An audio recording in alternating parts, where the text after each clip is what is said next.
When we envision people working at botanic gardens, we may think of gardeners and groundspeople and conservatory managers, but rarely do we think of the researchers and the work that's happening behind the lush leaves and immaculately trimmed landscapes. And this is often the cutting-edge work that helps us more deeply understand the origin, phylogeny, chemistry, and uses of plants, for example. At the New York Botanical Gardens, I was able to go behind the scenes at the Pfizer Plant Research Laboratory to see the work of some of their plant scientists. Am I going to be on TikTok? I'm not cool enough for TikTok.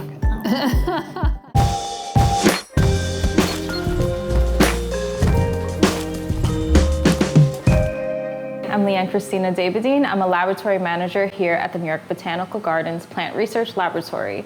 And that's where we are right now. We are in the structural botany section of our lab. And so this is where the more traditional plant science occurs.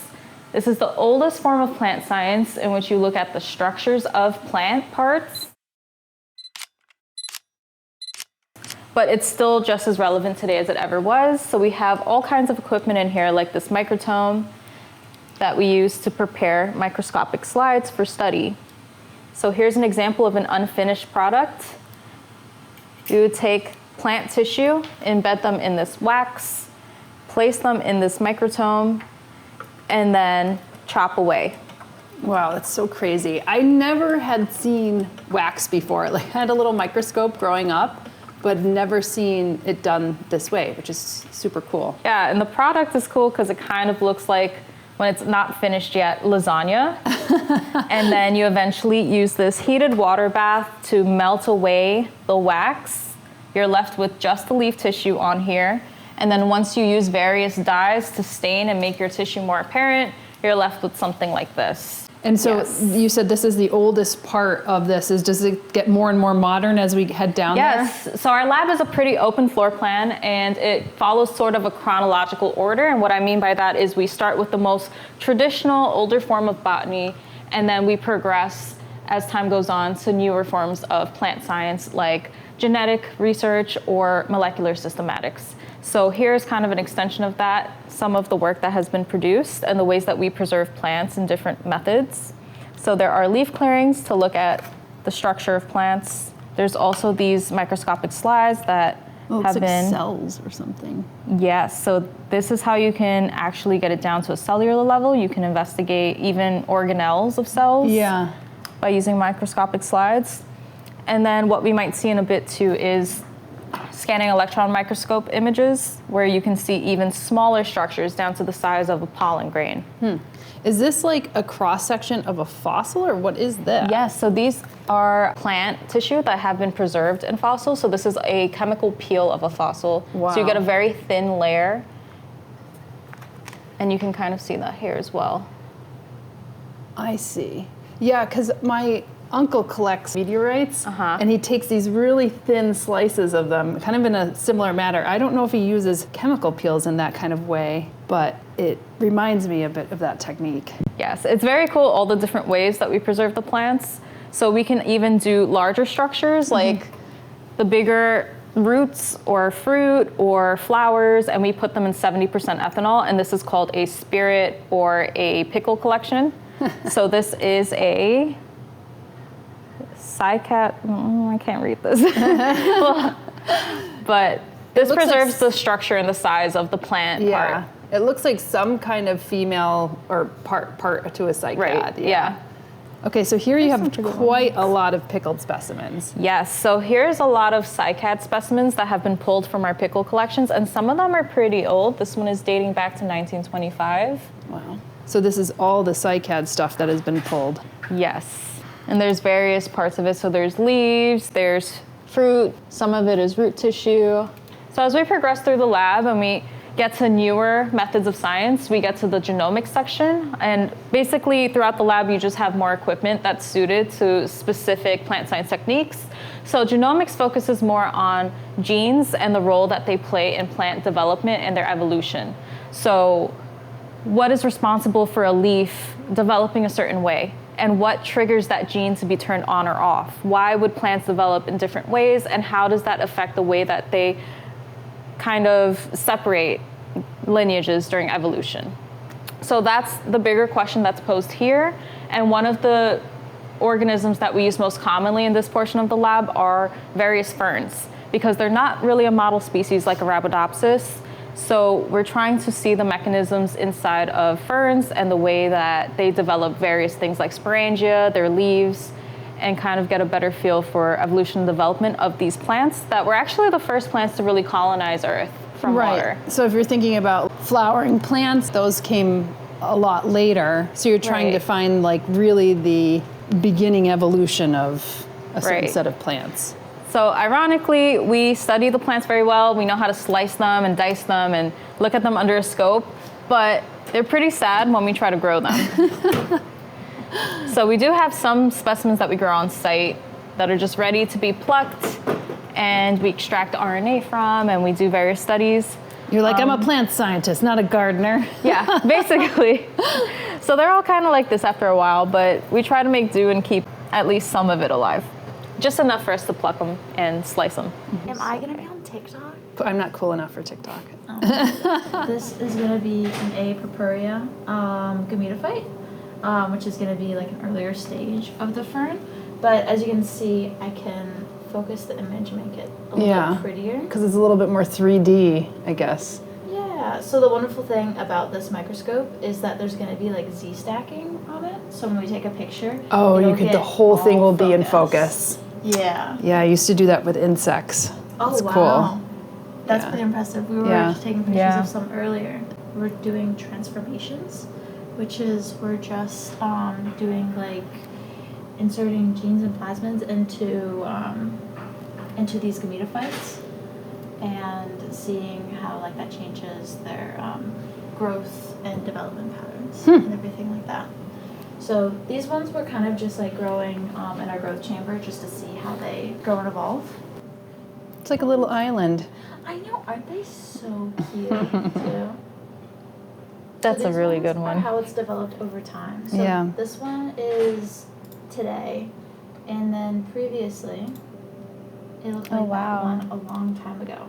So this is as it's first developing, like these like calluses, and so it's first getting these like reproductive organs onto it, and it's not really developed at this point. It's mainly still like 2D and flat, and then this is almost a month later on like what you see, on what you see here, where it's gonna have a lot more of these shoots coming up. Yeah. Fascinating. Thank you, Hannah. Pretty cool. I study ferns and their life cycles, and we're looking at fern gametophytes, which are the structures that germinate from fern spores. So instead of like making new ferns, they first go through a different life stage. This is a really good example of one right there. So this is a little photosynthetic structure. It's haploid, so it only has one set of chromosomes. We have two sets of chromosomes. And this is the structure for ferns that makes the sperm and the egg. And when those get fertilized, they'll make a new fern. And so on this one, you can actually see the new fern is growing out of the gametophyte. So that's the diploid fern, the two sets of chromosomes, and it's growing out of the gametophyte. That's one. So I'm just moving these guys to a new plate because they need nutrients. So yeah, so this is the plate. It has a half-strength salt solution, and the reason we get away with that is because the ferns are very hardy and they don't need extra sugars and stuff, and that keeps the contamination down, so we don't have to worry about bacteria and fungi. I mean, another question too is like when we have seeds, oftentimes the seeds have almost all the nutrients that they need initially for the first two cotyledon leaves. Is that similar in the haploid or diploid stage of the fern? Yeah, so it's actually, that's an interesting point because the seed does have to have all the nutrients for the cotyledons, but for what happens with the gametophytes is the equivalent of the cotyledons are still growing on the gametophyte that's alive, and the gametophyte is doing photosynthesis, so it's actually making its own sugars, and it's giving that to the new sporophyte, the new diploid that's growing, and so it doesn't have to store as much because it's actually making new sugars and taking nutrients out of the soil and things like that. So you basically have to, take each one of these and put it back onto this new nutrient dish and then let it grow out. And then Yes. what are you trying to ascertain from this? Yeah, so these ones I'm growing, I'm doing a study where I'm looking at how the gene expression is different between the gametophyte, so the haploid, and the sporophyte, the diploid life stages. So what I want to do is sample the plants when they're in just the gametophyte stage and sample them when they're in the sporophyte stage, and then we sequence those two samples and look at whether the genes that they're expressing are the same genes or whether they're unique genes, and how many of each kind they're gonna, I don't know. It's a whole life cycle. Exactly, yeah. And then how are you propagating these spores? Like when I think of ferns or I think of sedges, they're like dust. Yes, they are dust. They do look like dust. I can actually show you some fern spores. So the way we collect the spores, like the spores grow on the backs of fern leaves, and they do look like dust. So this is sensitive fern, and if you've ever seen one of these, this is the fertile frond. And so this has a bunch of spores in it, and we just put it in an envelope like this. Yeah, so the capsules are still in there. They are, yeah, and we let it dry, and then we can tap out the spores. And then, so a lot of spores are gonna look like Oh yeah. this. So this is a ton of spores. This is Yeah. from our model fern, Ceratopterus. And then once we have these, you can either start them in a liquid culture, so we'll take a small amount, put them in a flask. I'm looking around for an example, but I have examples of flasks if you want to see those as well. It's all good. I can imagine it. Yeah, so you can put them in a flask and they can grow in a liquid, or you can tap these directly onto the plates like what you're looking at. And one of them, you can see that's what we did, and that's why there's like a carpet of them. Yeah. And then do you have to thin them out afterwards or Yes, that's part of what I'm doing, so Okay. I can show you that. No? You said your model fern is Ceratopterus. Is there Yes. a reason why you're using that fern over any other? So Ceratopterus, there's a couple of reasons. One is that it grows very quickly. So from when you germinate it as a spore, it'll grow into a gametophyte. It'll start growing 7 days later. It'll start, and the gametophyte will be mature within 2 weeks. And then it can start making new sporophytes within about a month. Right. Okay. So it makes your job easier because it's quick. Yeah, it has a really quick life cycle. And also now it makes sense because its genome has been sequenced. And so there's a lot more resources available for Ceratopterus.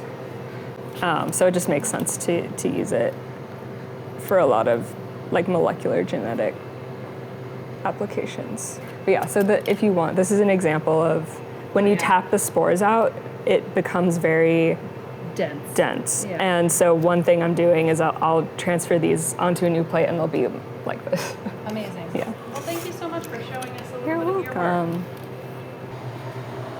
Oh my God, it came back. Yeah. Oh, so cute. I noticed that before. You're like, maybe I'm a gardener after all. Yeah, maybe there's hope. And so this side of the lab is dedicated to molecular systematics. And what sets that apart from genomics in a sense is that it looks at DNA sequences and genetic markers, and it kind of finds common ancestors and tries to pretty much investigate the relationships between different plants. And it's actually part of this global effort to reconstruct the evolutionary tree of life using plants that are both present and extinct. So one of the major things that we use here is a PCR machine, or a thermocycler, which many people are familiar with now because of COVID tests. But the way that it works is that once we extract DNA, we want to make more copies of it so that we get a nice sequence and it's accurate. So we put the DNA of interest in here in these little tubes.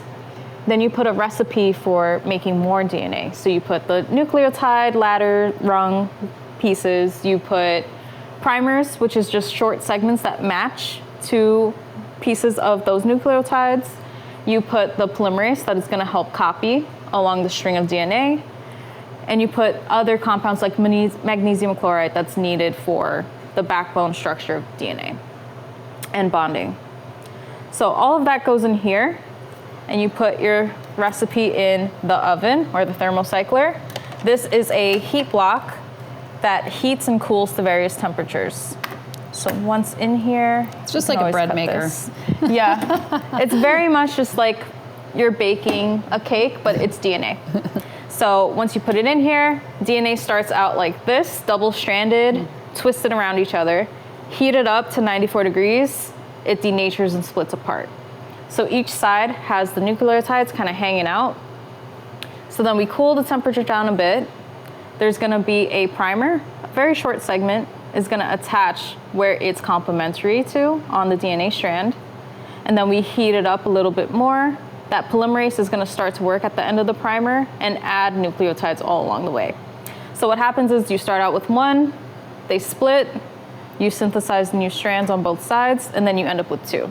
So when you do this over a few cycles, you'll end up with billions of copies of that one DNA strand that you had in the beginning. Then how do you store them? Are they stored individually in these little Yeah, so we triangles? can store them in individual tubes or in these whole plates, depending on Okay. how many samples you have. And normally after that, we put them in freezers. Laboratories love freezers. We have at least 30 freezers in this building.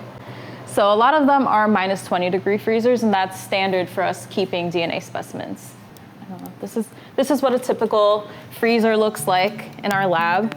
So there are different reagents that are used for the PCR. There's some DNA extractions here. Various chemicals. Some of it is from studies past and present.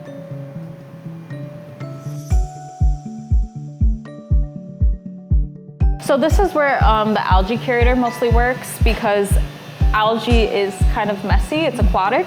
So they use bleach buckets to kind of control the waste so that you kill whatever invasive species it may be before we get rid of the tissue.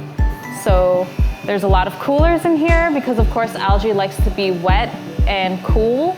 They're usually submerged in water, which is much cooler than plants on land are used to. And so I think that these boxes are pretty much full of press specimens and supplies to press algae. Now, is algae also part of the study as it relates to ferns, like where that first kind of move was made from becoming an algae to a plant type of thing, or? Yeah, so with the algae, it's definitely that it's like the step right before plants started to colonize the land. But back here is mostly dedicated to Cariaceae algae, and it's also the place where mycologists work, or lichenologists, because this is kind of where you'll contain the spores. So it won't really contaminate any other plant sciences going on in the other room. Right. So this room is kind of where the more messy specimens are. So algae, anything wet, anything that has fungal spores would be worked on back here. All right, so we went down to the dungeon, didn't we? Yes. And so this room holds some of our laboratory collections, and we, again, preserve plants in different ways. One of the collections that we have is a seed collection, not so to be cool. confused with a seed bank. So the difference is that we don't test these for germination, but they're still here because you can still use them for structural studies. And as a reference point, if you are comparing seeds in the future to the seeds that were collected at this time in 1938, that is available here for research in the future. Yeah, and in a seed bank, you'd have to probably have it more climate controlled and whatnot. Yes, so seed banks are much more involving because you would have to have it climate controlled, you would have to test them for germination every so often. And so we have these here more as a preservation of seeds so that they can be referenced later on through time. And then we also preserve plants by preserving them in ethanol. So 50 to 70% ethanol usually is used, and you can pretty much submerge the desired plant part in the ethanol, and that will keep the structure, the size, any of these little interesting shapes or smaller structures will still be preserved. The only thing is that the color will be bleached. It's just like library stacks. Yes, it is exactly like library stacks. Instead of books, we have plants. Gomeza recurva. How dainty that is. Even at home, you have a special plant that you want to preserve. I've done it many times where I'll just take a small jar, like an olive jar or something, and put ethanol and just preserve it. I've even done it for mushrooms before. And sometimes that's pretty cool because if you do a pretty fresh mushroom and you put it in ethanol, the spores will continue to disperse out of the cap. And then you kind of end up with like a snow globe, a fungal snow globe. Yeah, there's something artistic about it. Yeah. Okay. And then back here we have our microscope slide collection. So we are working on getting this all digitized and barcoded into the system so that they're more accessible for people to use, whether it's the public at large or researchers working on a specific topic. And how did you get involved in this? Like, what was your background in your study, and how did you come upon NYBG in this position? Ooh, well, I always revered the institution because I am a born, raised, residing Bronxite. Yeah. So it's always been on my radar. But I feel like when you don't actually work here, a lot of people don't know that we have plant research facility on site. So a lot of people just think of like gardeners or landscape architects, and even the library, a lot of people don't know that that's a resource available for free to the public. So for me, it was mostly through my education that I became more aware of opportunities here. So when I was in undergraduate school, we actually did have a trip here. There was this one exit class that came here to look at the rare books. So we looked at the maps of Chimborazo, we looked at like Aldo Leopold books, and they're pretty much the books that we were studying in our environmental science classes. So that's when I first kind of realized that this was an opportunity or a place that I can, I guess, explore more my interests. And then after that, I was working as a park ranger for 6 years. So I studied a lot of natural topics. I mostly focused on wildflowers and mushrooms. And then I got my master's in biology, and then I basically applied here to work at the lab. So both my undergrad and graduate studies, I worked in various labs. One of the most notable was that I worked with evolution and development genes in plant symmetry. So I worked with Dr. Dianella Howarth at St. John's and studying different ways that genes can pretty much determine the way that plants develop and the morphology of plants and how that might inform the way that they evolve over time and their reproduction habits. So born and raised in the Bronx, did you feel as if, like, I would imagine that not all children growing up in the Bronx are into the New York Botanic Gardens. Were you like an oddball in your school where you're like, I like plants, I like mushrooms, or like? I definitely think so. Especially, I went to St. John's for school, so a lot of people there do like marketing, business, or they'll do like medical sciences. So it was actually, while I was there in undergraduate, it was the first time that they even had the environmental science program. Like it was brand new. It was just a new thing when I was I think, sophomore and junior, they created it. So I was very lucky to be attending at that specific time. So here we have some mounted fern leaves. They're on these metallic stubs. So these tissues have been fully dried out to a critical point, and they've been coated with metal. And the reason this is important is because this stud is going to go in here, which is the chamber for our scanning electron microscope. So it is a completely vacuum system. And then this part is the scope looking down onto the sample, and the image produced is something like this. So you can see extremely tiny structures down to pollen grains, or in this case, sporangia on ferns. So the sori that you see on the back of fern leaves, you can kind of see the dots right here. That's what they look like more close up. So again, we are studying how the sporangia develop in many different species of fern. And so they all span across having different structures, different shapes, different ways that they cluster. So it's really cool to be able to see the spores inside of the sporangia and the way that they're dispersed. So also, just to clarify, Here. all angiosperms, all plants have spores, right? But not all plants have seeds, and so what we're looking at is like ferns have the spores in order to reproduce, but they don't have seeds. They're not like flowering plants. Right. So we also try to capture images from various developmental stages. So if it's a very young leaf, if we just start to see sporangia forming, if it's older and it's starting to rupture. And so these are just a few examples. Now, when you're embedding them and kind of encasing them in metal, almost like a plant jewelry or something, how does it not like destroy the, like how does it preserve it in that kind of way and doesn't destroy or crush anything? Yeah, so before we coat it in metal, we actually put it through a series of different chemicals that essentially remove the water from the tissue, which is, when you think about it, the thing that makes them so fragile. When they're full of water, they get mushy, they're prone to rotting, all kinds of stuff. So what we do is remove the water while drying it out at the same time. So we move from being completely full of water to processing through different chemicals so that it eventually ends up in 100% ethanol. And then we dry it to a critical point using one of these machines here. So we would put them inside of the chamber. This would dry it fully so that there's no humidity at all left in the sample. And then we put that metal stub onto here. So this is called a sputter coater, and it does exactly what it sounds like. You put your specimen here. This is a metal plate that when you put it through here, it's fed through with argon gas, and it basically coats your sample in very, very fine dust of metal. So that's how we get the coated specimens that we can view under the microscope. It's like plating it. Yes. Yeah. Cool. Yep, so it is like plating the tissue, and then we end up with this. So this is actually an example of what the tissue looks like before it's even mounted.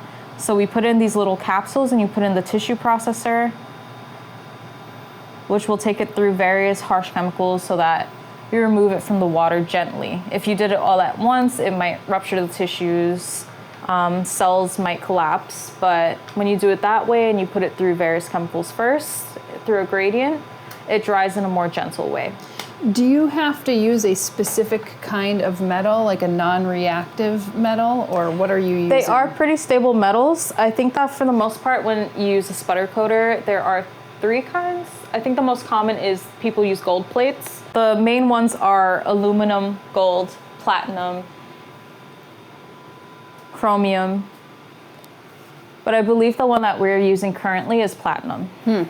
And so this is a fern that has an aquatic stage, so these little hairs help repel the water so that they float on top.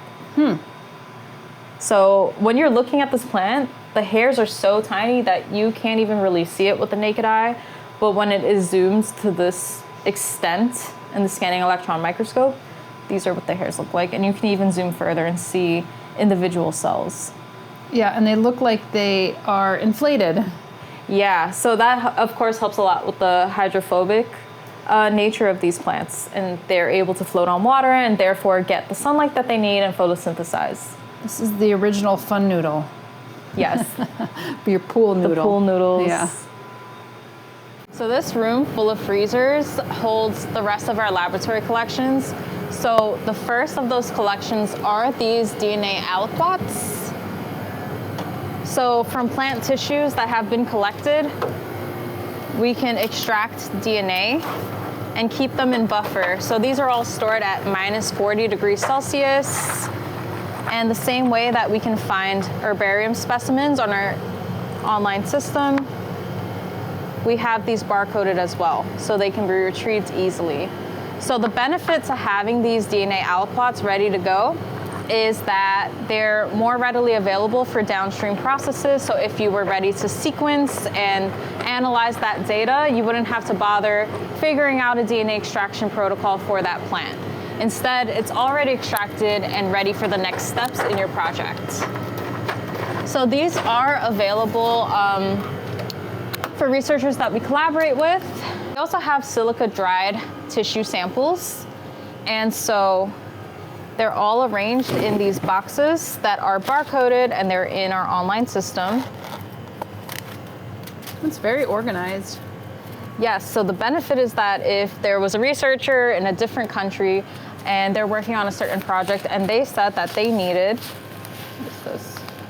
Of course it's folded in a way that I can't see this one. It looks like some type of grass. Right, yeah, this is probably a carex of some sort.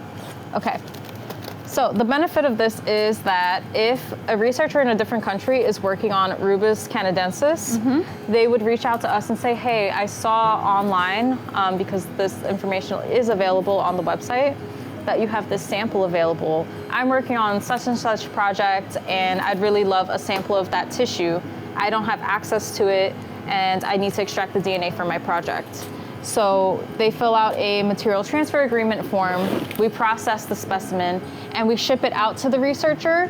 They do not pay for the materials, they just cover the shipping costs. But it's a way that we can help facilitate research, whether it's within our own lab or even in other countries. So that is a way that we further plant science as a whole. Stay tuned here to Plant One on Me because we'll be exploring more facets of the plant world in upcoming episodes. And if you value the work and stories that we do here, consider subscribing to the channel, tipping, and even becoming a sustaining member. We also have a suite of online houseplant courses, from the 125 houseplant care spreadsheet to the Houseplant Masterclass. And all that can be found over at homesteadbrooklyn.com and houseplantmasterclass.com. And if you enjoy outdoor gardening, landscaping, and renovations, then you may want to check out what we're growing over on our sister channel at Flock Finger Lakes. We'll see you in the next episode.